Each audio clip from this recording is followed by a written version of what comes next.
My brother sold my 3-day-old daughter for $15,000, and I didn't find out until she was 15 years old. I was 19 when I signed the paper.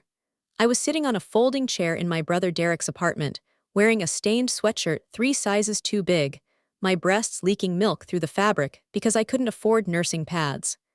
I had a fever of 103 from a breast infection I couldn't treat. The baby wouldn't stop crying. I hadn't eaten in 2 days. The formula I'd shoplifted from the pharmacy had been the wrong kind, and it made her vomit green. Derek sat across from me with a manila folder and a smile that looked like our father's. Our father, who'd beaten us until Derek learned to beat me, who'd left when I was 12 and Derek was 21, who'd taught my brother that women were inventory and children were leverage. I know a couple, Derek said. Rich. Desperate. They've been trying to adopt for years. They'll give her everything you can't. I looked at Luna. She was 3 days old, wrinkled and red, with a tuft of black hair that stood straight up like a question mark. She had her father's eyes. Her father Marco, who died on his motorcycle 6 weeks before she was born, who'd never known she existed, whose helmet I'd kept on my nightstand like a relic. I can't give her up, I said. My voice sounded like it was coming from underwater. The fever made everything shimmer. It's not giving up, Derek said. He leaned forward, his elbows on his knees, his voice dropping into the register he used when he was selling something. It's a private placement, temporary. They'll foster her while you get on your feet. You sign the paper, they take her, you get stable, you get her back, 6 months. Maybe a year, tops. He slid the paper across the table. It was 2 pages, single-spaced, full of words I didn't understand. Guardianship transfer, temporary custodial arrangement, reimbursement of expenses. I couldn't read half of it. My eyes were swimming. Why would they do this? I asked. Because they're good people, Derek said, and because they know what it's like to want a baby and not be able to have one. They're doing you a favor, Mara. They're doing her a favor. I looked at Luna. She'd stopped crying. She was looking at me with those dark eyes, unfocused but somehow certain, like she knew I was the only thing between her and the world. I want to see them first, I said. They're private people. They don't meet birth mothers, it makes it harder.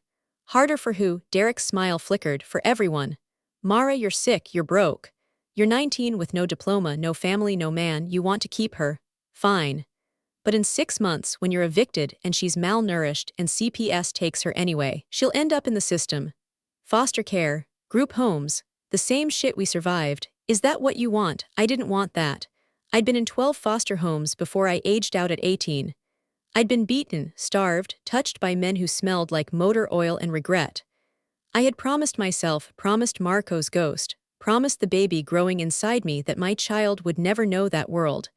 I signed the paper. My hand shook so hard the signature looked like a heartbeat monitor. Derek took Luna from my arms. She was so light, so small. He held her like a package, one hand under her head, the other supporting her bottom, the way the nurse at the hospital had shown me. 6 months, I said. You promise? I promise, Derek said, and he smiled. I'll call you when they're settled. You'll have their address. You can write. You can visit when you're ready. He left. The door closed. The apartment was silent except for the sound of my milk letting down, soaking through my sweatshirt, dripping onto the linoleum. I sat in that chair for 4 hours, staring at the empty space where my daughter had been, until my fever broke and I realized I didn't even know the couple's last name. I never saw Derek smile again, not for 15 years. I tried to find her. Of course I did. As soon as the fever cleared, as soon as I could stand without swaying, I called Derek. The number was disconnected. I went to his apartment. Empty, evicted. I called every hospital in the city, every adoption agency, every social services office. No record of Luna, no record of any private placement. The paper I'd signed, Derek had taken the only copy, was apparently not filed with any court. I went to the police.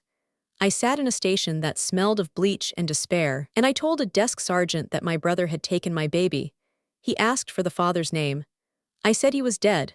He asked for proof of the transaction. I said I had none. He asked if I'd been paid. I said no. He looked at me, 19, unwashed, hysterical, no fixed address, and he sighed. Sounds like a family dispute, he said. You signed something. Your brother says it's legal. Without evidence of a crime, there's nothing we can do. I screamed at him. I called him names. He had me removed. I spent the night in a holding cell for disorderly conduct, and when they released me in the morning, I walked back to my basement apartment and found an eviction notice on the door. I was homeless, babyless, broken. I found Derek 6 weeks later. He was in a bar downtown buying rounds for strangers, wearing a leather jacket I'd never seen, flashing cash like a lottery winner. I grabbed him by the collar and screamed into his face. "Where is she? Where's Luna?" He shoved me backward. I hit a table, sent glasses crashing. "Gone," he said. "Adopted. Legal, you signed the paper, Mara. You can't undo it. Who are they? None of your business." He leaned close. His breath smelled of whiskey and something chemical. "And if you keep asking, if you keep showing up, I'll tell the cops you're harassing me. I'll tell them you're unstable. I'll tell them you threatened to kill the baby. You know what happens to women like you in the system. You know what happens to unfit mothers." I knew, I'd seen it. Mothers who lost their children not because they were cruel, but because they were poor, because they were young, because they had no one to speak for them. I left the bar. I didn't leave the search. I spent the next 3 years doing everything I could. I hired a private detective with money I stole from a cash register. He took the money and disappeared. I posted on adoption forums, on missing person boards, on any corner of the internet that would have me.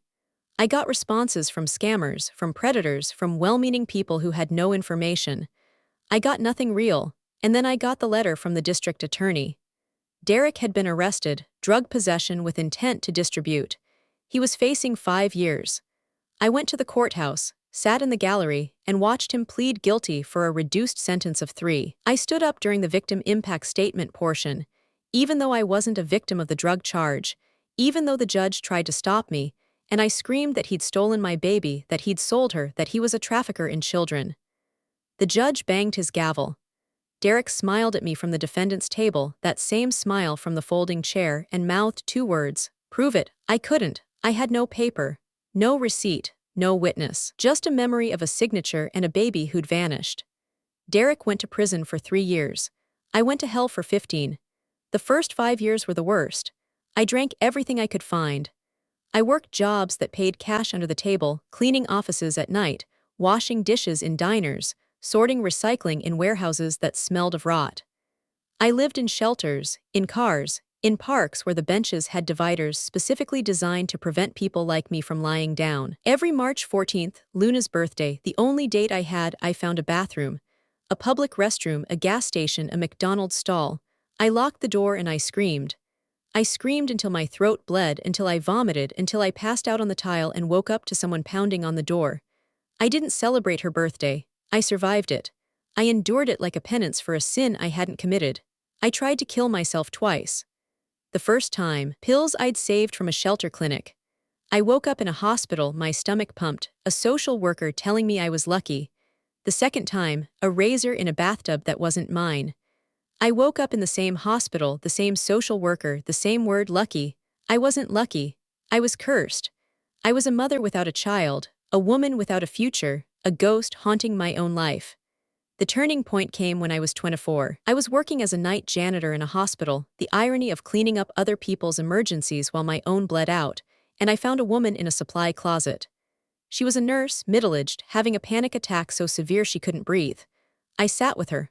I held her hand. I talked her through it the way no one had ever talked me through anything. Her name was Gloria. She was a charge nurse in the ICU. And when she recovered, she looked at me, really looked, and said, "You have good instincts. You ever think about becoming a nurse?" I laughed. I had no diploma, no JED, no address, no hope. "Get your GED," Gloria said. "I'll help you, and then I'll help you apply to nursing school. You're smart, Mara. You're calm in a crisis. You could be good at this." I got my GED. It took 2 years, studying in libraries during the day, working nights, sleeping in 2-hour increments. Gloria helped me apply for financial aid, for housing assistance, for every program designed to lift people like me 1 inch out of the dirt. I became a CNA, then an LPN, then, at 29, an RN. I worked in the ICU where Gloria had worked, saving lives while my own stood still. I was good at it. I was detached. I could hold a dying man's hand without crying because I'd already cried everything out. I could tell a family their loved one was gone without breaking because I was already broken. But I never stopped looking. Every patient with the right age, the right coloring, the right birthday, I checked their charts. I memorized names. I searched databases I shouldn't have accessed. I was a nurse who healed others while my own wound festered.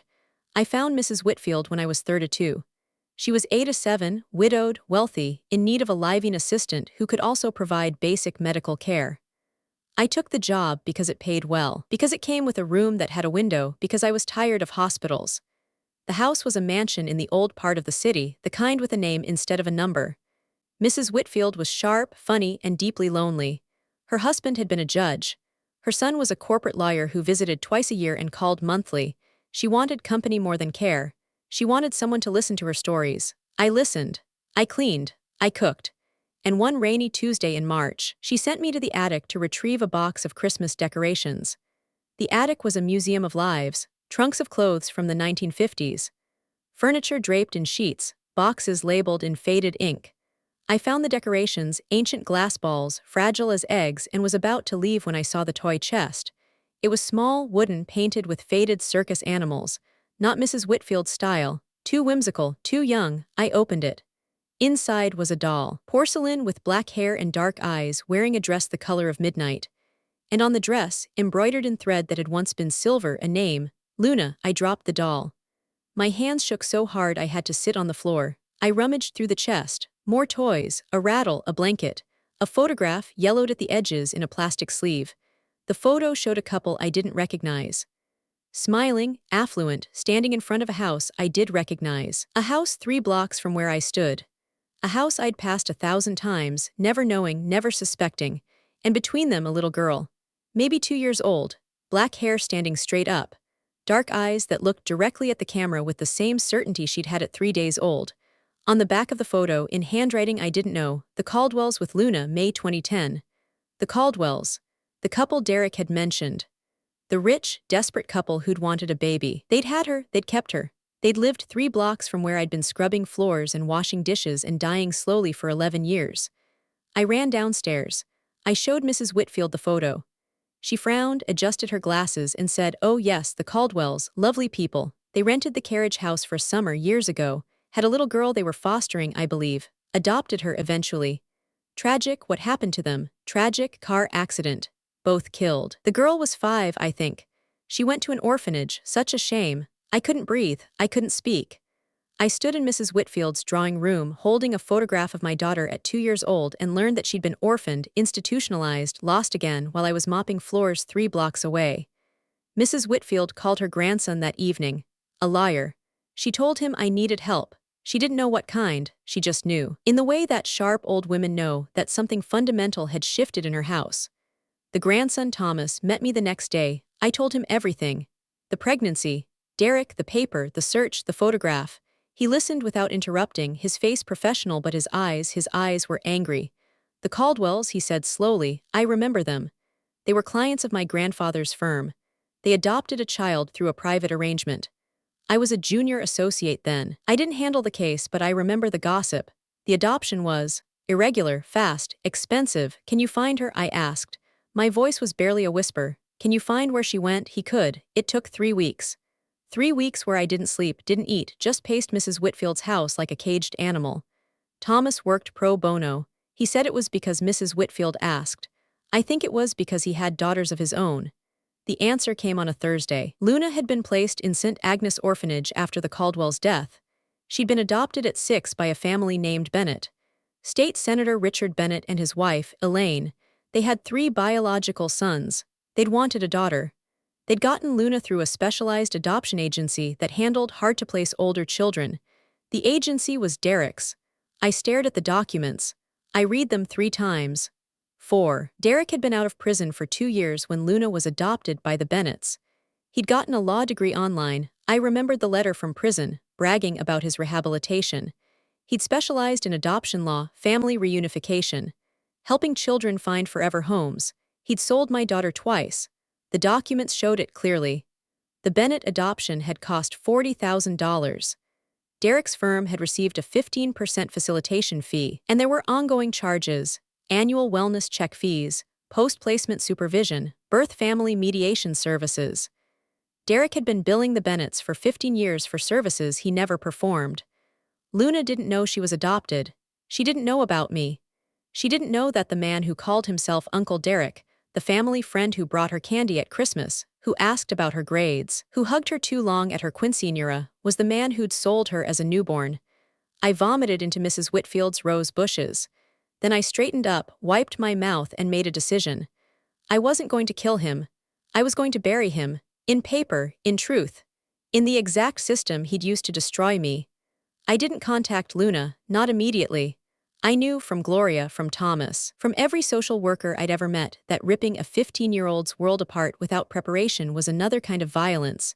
She was happy, she was safe. She was a Bennett, violinist, honor student, daughter of a senator. I was a ghost, a rumor, a birth mother who'd relinquished her rights according to documents Derek had forged. I needed proof, more than Thomas had found. I needed to show that Derek was not just unethical but criminal, that he'd done this not once but dozens of times, that he was still doing it. I found the other mothers. It took 8 months. I used Derek's own methods against him: public records, adoption databases, birth certificates cross-referenced with his firm's clients. I found women like me. Young, poor, desperate.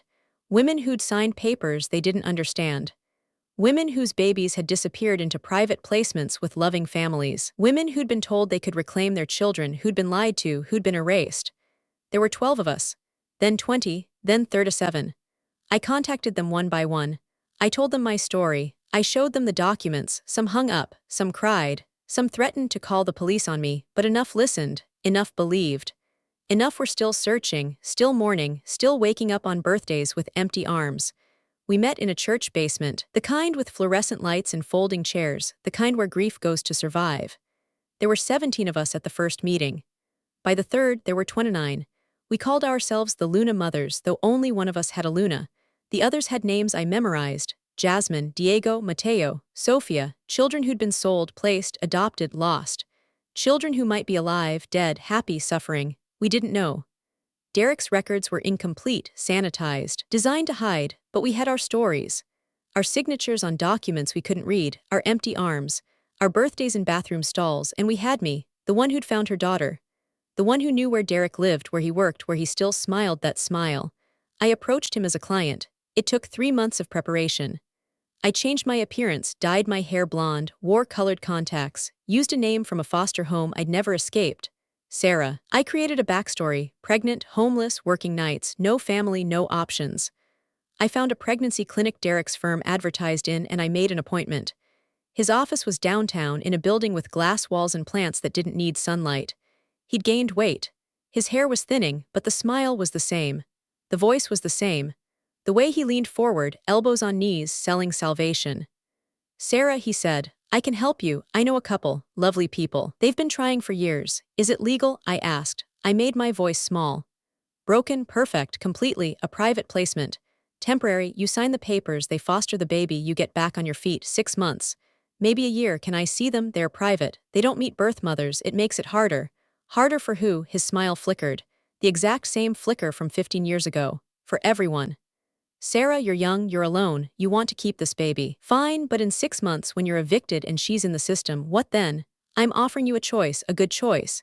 He slid the paper across the desk. It was the same paper, the same words: guardianship transfer, temporary custodial arrangement, reimbursement of expenses. I signed it. My hand didn't shake. I'd practiced for months. Then I reached into my bag. I pulled out a photograph. Luna at 3 days old in my arms, the hospital bracelet visible. The date. My name on the whiteboard behind us. Derek's face changed. The smile vanished. Something cold and frightened took its place. "You don't recognize her?" I asked. My voice was different now. Stronger, older, the voice of a woman who'd scrubbed floors and saved lives and buried herself alive for 15 years. "I don't know what her name is, Luna. You sold her to the Caldwells for $15,000. They died. You sold her again to the Bennetts for $40,000. You've been billing them ever since for supervision you never performed. And she's 15 now. She thinks you're Uncle Derek." I leaned forward. I removed the contacts. I shook out the blonde dye, a wig carefully prepared. I let him see my face. The face of the sister he'd betrayed, the mother he'd destroyed. "I didn't come here to sell you my baby, Derek. I came to buy you. And I have 37 mothers who want the same receipt." I pressed the button on my recorder. The red light blinked. The proof was captured. I didn't go to the police. I went to the Bennetts. Senator Richard Bennett was a tall man, silver-haired, with the posture of someone who'd never been told no. His wife, Elaine, was softer, rounder, with the worried eyes of a mother who'd fought for every child she had. They received me in their home, the same home where Luna had grown up, where she'd learned violin, where she'd celebrated her quinceañera with Uncle Derek in attendance. I told them everything. I showed them the documents Thomas had found, the financial records, the forged signatures, the annual fees Derek had charged for wellness checks that never happened. I showed them Luna's original birth certificate, the one Derek had hidden with my name, my information, my daughter. Elaine Bennett wept. Richard Bennett went pale, then red, then called his attorney while his wife held my hands and said, "I'm sorry, I'm so sorry, we didn't know. We thought we were saving her." "I know," I said, and I did. They weren't monsters. They were buyers in a market Derek had created. They'd wanted a daughter. They'd paid what he asked. They'd loved her without knowing the price. "We need to tell her," Richard said, "but carefully, with therapists, with preparation. She's 15. This will, I know what this will do," I said. "I've lived what this does. But she deserves the truth, and I deserve to know her. Not to take her from you, just to exist in her world, as real," they agreed. It took 3 months of therapy sessions, of gradual revelation, of preparing Luna for a truth that would reshape everything. I didn't attend those sessions. I waited, I worked. I built Luna's Mothers into something real, a nonprofit with funding from the Bennett's connections, with lawyers who worked pro bono, with social workers who understood. And then, the meeting. The park was green. It was May. I'd chosen the bench, the same kind where I'd sat 1,000 times, waiting for nothing. This time I was waiting for everything. Luna walked toward me with steps that were hesitant, angry, hopeful, terrified. She was beautiful, tall like Marco had been. Black hair still standing up, though she'd tried to tame it. Dark eyes that looked at me with the same certainty they'd had at 3 days old, but now layered with 15 years of confusion. She didn't sit next to me. She sat on the other end of the bench. The distance felt like miles. "Why didn't you find me sooner?" she asked. Her voice was controlled, practiced, the voice of a senator's daughter who'd learned to perform. "I never stopped looking," I said. "I looked in every hospital, every database, every shadow. Your uncle, the man you call uncle, he made sure I couldn't find you. He told me you were adopted. He told me you were gone. He took the only copy of the paper I signed, and he made me into a ghost. You're saying my whole life is a lie. I'm saying your whole life is built on a crime. But the love your parents have for you, the life they've given you, that's real. I don't want to take that. I just want to add myself to it, if you'll let me." She looked at my hands. They were scarred, calloused, burned from years of cleaning chemicals and hospital work. They were the hands of a woman who'd survived. "Did you want me?" she asked. The question broke at the end, became a child's question, became the question I'd asked myself every night for 15 years. "I wanted you more than I wanted to breathe," I said. "I signed that paper because I thought I was saving you from foster care. From the life I had. I didn't know your uncle was selling you. I didn't know I'd be signing away my right to ever see you again. If I'd known, you would have kept me. I would have died keeping you." She cried then, not the controlled tears of a senator's daughter, but the ugly, heaving sobs of a child who just learned that her origin was both more tragic and more loving than she'd been told. She didn't move toward me. I didn't move toward her. We sat on that bench at opposite ends, crying separately together. After a long time, she extended her hand. Just her hand, palm up, fingers trembling. I reached across the miles between us and took it. Her skin was warm. Her grip was strong. She was real. She was here. She was mine and not mine, and somehow impossibly both. Derek was arrested 6 months later. Not by me. By the FBI, acting on evidence from 37 mothers, financial records from the Bennett's attorneys, and a class action lawsuit that made national news. The charges were human trafficking, fraud, forgery, and racketeering. He'd sold 43 children over 15 years. He'd made $2 million. He'd destroyed 43 mothers, and countless more he couldn't remember. I didn't attend his sentencing. I didn't need to see him in orange, didn't need to hear the judge pronounce the words. Thomas called me with the verdict, 30 years, federal prison, no parole. I said thank you and hung up and went back to work. Luna's Mothers had an office by then. A real one, with a sign and a receptionist and a waiting room with toys for children who were still waiting to be found. We had a staff of 12. We had funding from 3 foundations. We had a success rate that made social workers cry. I saw Luna every Sunday. Not as her mother, that word was too heavy, too complicated, too full of years I hadn't been there. I was Mara, the woman who'd searched, the woman who'd found her, the woman who was learning, slowly, to be something she didn't have a name for. She called me Mara for a year. Then one Sunday she called me Mom. Just once, accidentally, while showing me a violin piece she'd been practicing. She froze, her face red, her eyes wide. I froze too, my heart stopped, my breath caught. "You don't have to," I started. "I know," she said, "but I want to sometimes." "Is that okay?" "That's more than okay," I said. "That's everything." She still lives with the Bennetts. She still calls them mom and dad. She still plays violin and gets straight A's and has friends I don't know and a life I didn't build. But she has me too, on Sundays, on birthdays. On March 14th, when we light a candle together, not in a bathroom stall but at my kitchen table in my apartment with the window in the life I finally built. I'm writing a book, not about vengeance, about survival. About the mothers I found, the children we located, the ones we couldn't. About Derek's smile and the paper I signed and the 15 years I spent becoming someone worth finding. The working title is I Never Stopped Looking. Luna suggested the subtitle, A Love Story in Reverse. I'm Mara. I'm 34 years old.